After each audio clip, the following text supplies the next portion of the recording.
Hello students, I am Syed Junaid Ali और हम यहाँ पर केमिस्ट्री के रिगार्डिंग बात करेंगे। केमिस्ट्री क्या होता है और उसके बेसिक्स देखेंगे कि केमिस्ट्री के अंदर बेसिक्स क्या होते हैं, किस तरह से फॉर्मेशंस होता है, एलिमेंट्स क्या होते हैं, कंपाउंड्स क्या होते हैं, मॉलिक्यूल्स क्या होते हैं, इस सब के बारे में हम बात करेंगे। तो चलिए, सबसे पहले तो मैं आपको ये बताना चाहूँगा, वैसे आप लोगों ने लास्ट क्लासेस में पढ़ा होगा कि केमिस्ट्री क्या होता है। तो भाई ये आपको लास्ट क्लास में आप लोग ऑलरेडी पढ़ चुके हैं, बट फिर भी मैं एक बार रिकॉल करवा दूँ। केमिस्ट्री जो वर्ड है वो लिया गया है एक अरेबिक वर्ड से। केमिस्ट्री जो वर्ड लिया गया है वो एक अरेबिक वर्ड से ड्राइव किया गया है, जिसका मीन्स जो वर्ड होता है अल्कीमिया।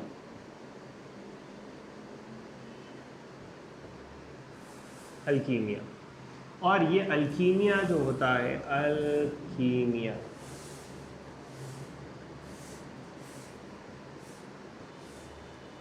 और अल्कीमिया जो वर्ड होता है इसका मीन्स होता है बोथ टुगेदर। इसका मीन होता है बोथ टुगेदर।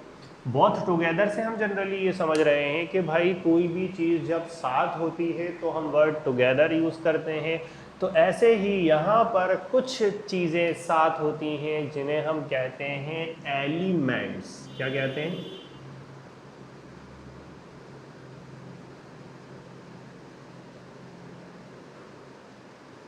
जिन्हें हम कहते हैं एलिमेंट्स। और ये एलिमेंट्स जो होते हैं वो बेसिक होते हैं केमिस्ट्री के। ये एलिमेंट जो होते हैं वो बेसिक होते हैं केमिस्ट्री के, यानी कि भाई कोई भी केमिस्ट्री की ब्रांच देखते हैं या हम उसकी डीलिंग देखते हैं तो कहीं ना कहीं किसी ना किसी पॉइंट पर हमें एलिमेंट्स मिलते हैं, या एलिमेंट्स का नेक्स्ट ड्राइव्ड फॉर्म हमें मिलता है जिसे कि हम कंपाउंड कहते हैं और हम मॉलिक्यूल्स कहते हैं या हम उसे आयंस कहते हैं। ठीक है, तो केमिस्ट्री जो है वो एक अरेबिक वर्ड से अल्कीमिया से लिया गया है, जिसका मीन्स होता है बोथ टुगेदर। तो चलिए अब हम बात करते हैं एलिमेंट्स के बारे में कि एलिमेंट्स क्या होते हैं। ठीक है,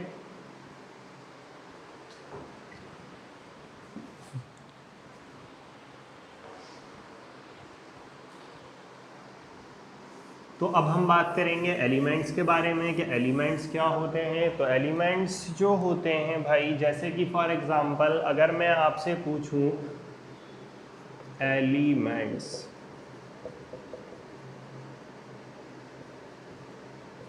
अगर मैं आपसे पूछूं कि भाई कौन सी गैस है जिसे कि हम ब्रीथिंग में लेते हैं, ठीक है, तो आप सीधे कहेंगे कि भाई वो ऑक्सीजन होती है।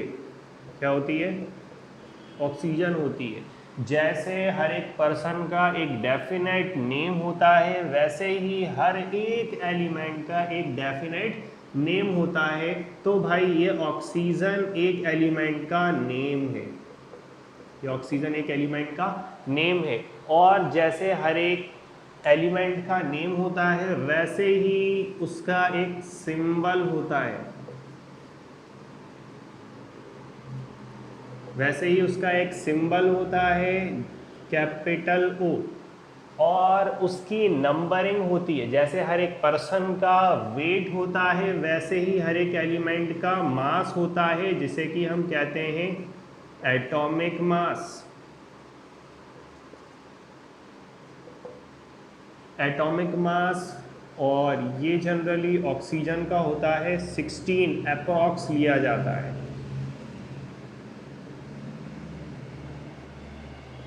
ठीक है, तो भाई एटॉमिक मास, सिंबल और नेम ये तो जनरली हर एक एलिमेंट का होता है, और साथ में होता है atomic number. Atomic number. Atomic mass का सिंबल लिया जाता है Z। और एटॉमिक नंबर जो होता है वो नंबरिंग की हुई होती है किसके अकॉर्डिंग? पीरियोडिक टेबल के अकॉर्डिंग उनकी जो नंबरिंग होती है, यानी एलिमेंट्स की जो नंबरिंग होती है, उसे हम कहते हैं एटॉमिक नंबर। तो पीरियोडिक टेबल के अकॉर्डिंग इसकी नंबरिंग है 8 और एटॉमिक मास की यूनिट होती है ग्राम पर मोल, ग्राम पर मोल।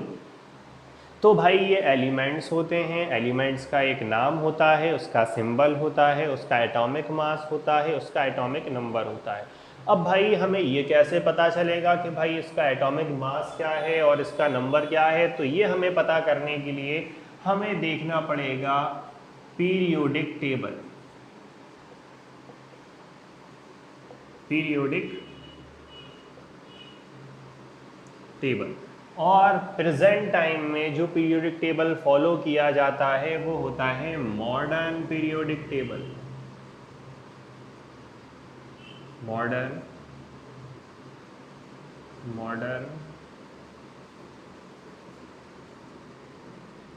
पीरियोडिक टेबल,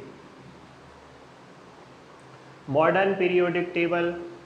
तो भाई मॉडर्न पीरियोडिक टेबल अगर हम बात करें father of modern periodic table, तो मॉडर्न पीरियोडिक टेबल के फादर जो होते हैं वो हैं Lavoisier. Lavoisier is the father of, Lavoisier is the father of chemistry, इन्हें फादर ऑफ केमिस्ट्री भी कहा जाता है। न्यू केमिस्ट्री के रिगार्डिंग जब बात करते हैं हम, तो लेवोसियर को फादर ऑफ केमिस्ट्री कहा जाता है या फादर ऑफ मॉडर्न केमिस्ट्री कहा जाता है। तो भाई मॉडर्न पीरियोडिक टेबल जो है उसके अकॉर्डिंग हम इसका एटॉमिक नंबर देखते हैं, एटॉमिक मास देखते हैं, सिंबल देखते हैं और एलिमेंट्स देखते हैं। अब भाई बात करते हैं हम अर्थ के अंदर, तो भाई ऐसे बहुत सारे एलिमेंट्स हैं, जैसे कि फॉर एग्जांपल नाइट्रोजन की मैं अगर बात करूं तो नाइट्रोजन भी एक एलिमेंट होता है। नाइट्रोजन, नाइट्रोजन एक एलिमेंट होता है जिसका सिंबल N होता है, जिसका सिंबल N होता है और एटॉमिक नंबर उसका जो होता है, या एटॉमिक मास लिख लें पहले, तो एटॉमिक मास उसका 14 ग्राम पर मोल होता है और एटॉमिक नंबर जो होता है उसका वो 7 होता है। ठीक है, एटॉमिक नंबर जो होता है वो उसका 7 होता है। तो भाई ये नाइट्रोजन की बात थी। नाइट्रोजन हमारी अर्थ के अंदर 78% प्रेजेंट है फ्री स्टेट में। और अगर हम अर्थ के एलिमेंट्स की बात करें कि इसका कौन सा नंबर आता है एबंडेंट एलिमेंट्स में, तो इसका नंबर है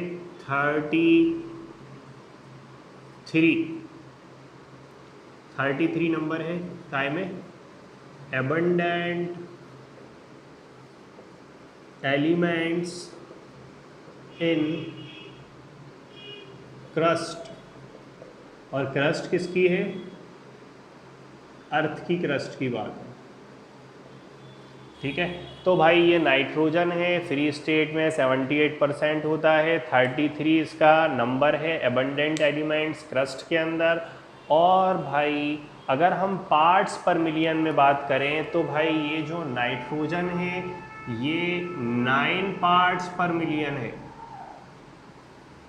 9 पार्ट्स पर मिलियन है। तो भाई ये भी एक एलिमेंट होता है जिसका एटॉमिक मास 14 होता है, नंबर 7 होता है। ठीक है, तो ये बात थी एलिमेंट्स की। अब हम बात करते हैं एलिमेंट्स के बाद नेक्स्ट थिंग। अब क्योंकि अब हम देखते हैं ये एलिमेंट्स हम जान गए हैं कि भाई एक सिंबल होता है और नंबर होता है, मास होता है। ठीक है, तो अब हम बात करते हैं एक्चुअल डेफिनेशन की। तो डेफिनेशन बताने से पहले मैं एक चीज़ और बताना चाहूँगा कि भाई ये जो एलिमेंट्स होते हैं इनसे बनता क्या है। तो भाई एलिमेंट्स से दो चीज़ें बनती हैं। एलिमेंट से जनरली 2 थिंग्स बनती हैं, वैसे तो 3 होती हैं। जैसे कि फर्स्ट वन हम बात करें तो एलिमेंट से कंपाउंड्स बनते हैं, एलिमेंट से मॉलिक्यूल्स बनते हैं और एलिमेंट से ही आयंस बनते हैं, ठीक है। एलिमेंट से कंपाउंड्स बनते हैं, एलिमेंट से आयंस मॉलिक्यूल्स बनते हैं और आयंस बनते हैं। जैसे कि फॉर एग्जांपल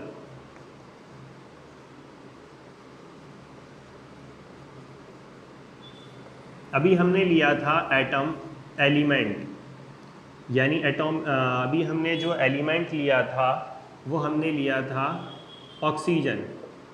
तो हमने यहाँ पर ऑक्सीजन का एक एटम लिया, ऑक्सीजन का एटम लिया एग्जाम्पल में। तो भाई ऑक्सीजन के साथ जो कंपाउंड बनते हैं, जब बेटा दो अलग अलग एलिमेंट्स कंबाइन होते हैं, दो डिफरेंट एलिमेंट्स कंबाइन होते हैं, तो फर्स्ट डेफिनेशन की हम बात करें तो टू डिफरेंट एलिमेंट्स कंबाइन होते हैं, डिफरेंट, टू डिफरेंट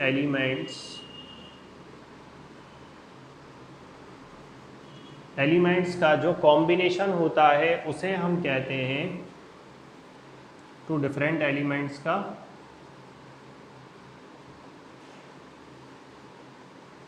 कॉम्बिनेशन होता है उसे हम कहते हैं कंपाउंड्स, उसे हम कहते हैं कंपाउंड्स। जैसे फॉर एग्जांपल हम जानते हैं वाटर,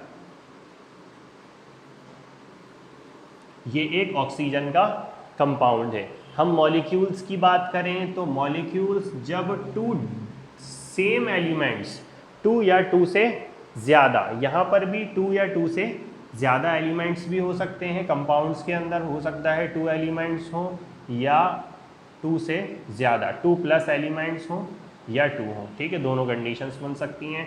ऐसे ही मॉलिक्यूल्स में दो एलिमेंट्स, दो एटम्स हों, दो एटम्स हों या दो से ज़्यादा एटम्स हों, या दो से ज़्यादा एटम्स हों, तो दोनों कंडीशन में लेकिन सेम एलिमेंट हो, क्या हो, सेम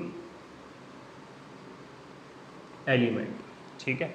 तो टू एटम्स हों या दो से ज़्यादा एटम्स हों सेम एलिमेंट के, तो वो बनाते हैं मॉलिक्यूल। जैसे फॉर एग्जांपल ऑक्सीजन का जो मॉलिक्यूल होता है वो होता है O2, ऑक्सीजन का मॉलिक्यूल होता है वो होता है O2।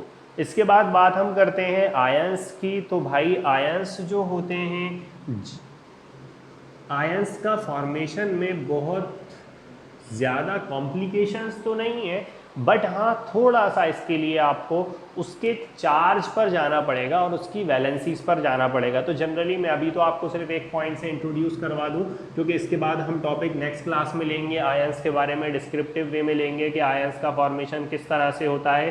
तो अभी तो जनरल डेफिनेशन हम देखते हैं। तो भाई आयंस का फॉर्मेशन होता है टेंडेंसी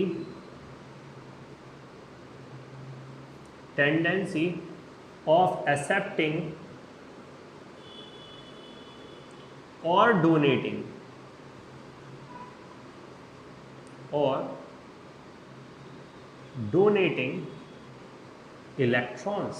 इलेक्ट्रॉन्स को एक्सेप्ट करने की टेंडेंसी या डोनेट करने की टेंडेंसी, ये बनाते हैं आयंस। जैसे फॉर एग्जांपल हम बात करें ऑक्सीजन की, तो भाई ऑक्सीजन के अंदर टोटल नंबर ऑफ इलेक्ट्रॉन्स जो होते हैं वो होते हैं 8।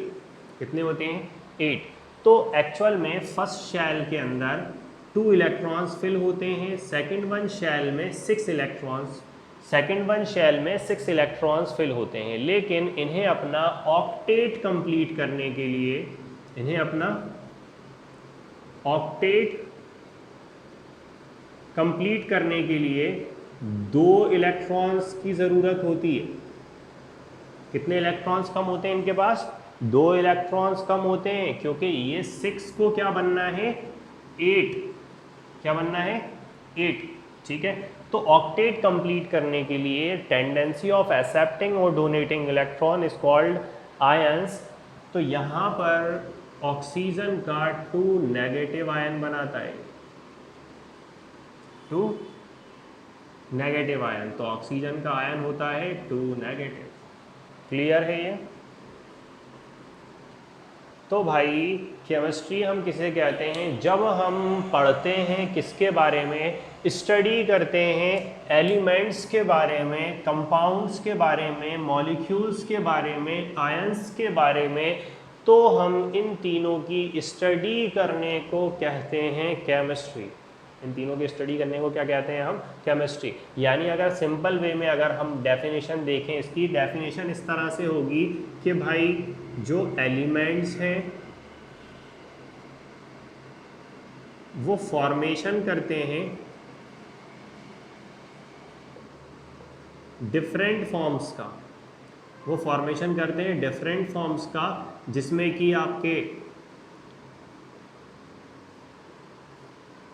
कंपाउंड्स भी होते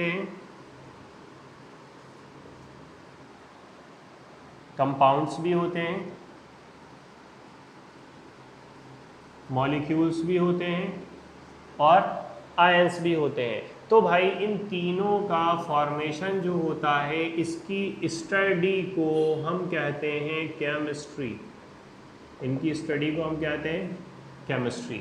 अब ये कैसे जुड़ते हैं आपस में, यानी कंपाउंड्स कैसे बनते हैं, या मॉलिक्यूल्स कैसे बनते हैं, या आयंस कैसे बनते हैं, इसके बारे में हम नेक्स्ट क्लासेस में बहुत डीपली बात करेंगे कि भाई कंपाउंड का फॉर्मेशन हो रहा है तो उसके पीछे कॉजेस क्या थे, मॉलिक्यूल हो रहा है तो उसके पीछे कॉजेस क्या है, या कौन सी बॉन्डिंग के थ्रू ये जुड़ते हैं, या आयंस का फॉर्मेशन कैसे होता है। तो ये हम देखेंगे नेक्स्ट क्लास में। अभी के लिए इतना ही। तो जनरली केमिस्ट्री जो है भाई सिर्फ हम स्टडी को कहते हैं एलिमेंट्स की, मॉलिक्यूल्स की, आयंस की, कंपाउंड्स की स्टडी को हम कहते हैं केमिस्ट्री। और केमिस्ट्री बहुत आसान सब्जेक्ट है, बहुत आसान है।